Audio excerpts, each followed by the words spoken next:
Се чека да дојде посилен COVID-19 бран, па потоа ќе се набавува лекот Паксловид. Здравствените власти мува не ги лази да го набават лекот кој се дава кај ризични пациенти со лесна и средна клиничка слика во првите 5 дена од почетокот на симптомите. Епидемиолозите алармираат за итна набавка на лекот за да не нас најде црното COVID сценариот пред 2 години. Професорот Даниловски прашува кои ќе бидат критериумите за донесување одлука за набавка и зошто се тактизира. Министерството за здравство навело дека набавката ќе оди лесно и дека моментот кога ќе побараат количини од производителот ќе има доволно на располагање.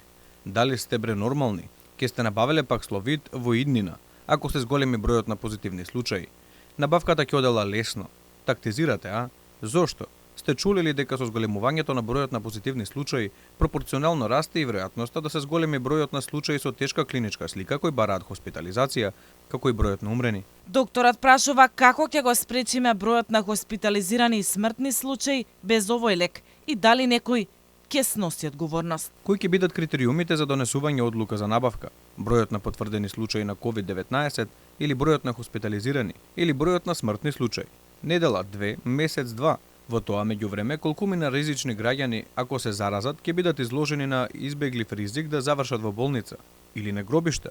Кој ќе сноси одговорност за тоа? Од Комисијата за заразни болести, ЗАЛФА, велат дека во моментов имало доволно разни лекови за COVID-19, а Паксловид во моментов не бил потребен. Доколку има потреба, може да се активираат механизми за набавка на дополнителни лекови. Апелираме да се вакцинираат ризичните групи на граѓани на возраст над 65 години, како и оние кои имаат хронични болести и нарушен имунитет. Додека се алармира за набавка на лекот што може да даде добри резултати кај COVID болните, матичните доктори велат дека напливот на пациенти добил на интензитет, особено во последниот месец. Според нив, на време треба да се мисли за она што доправа не чека.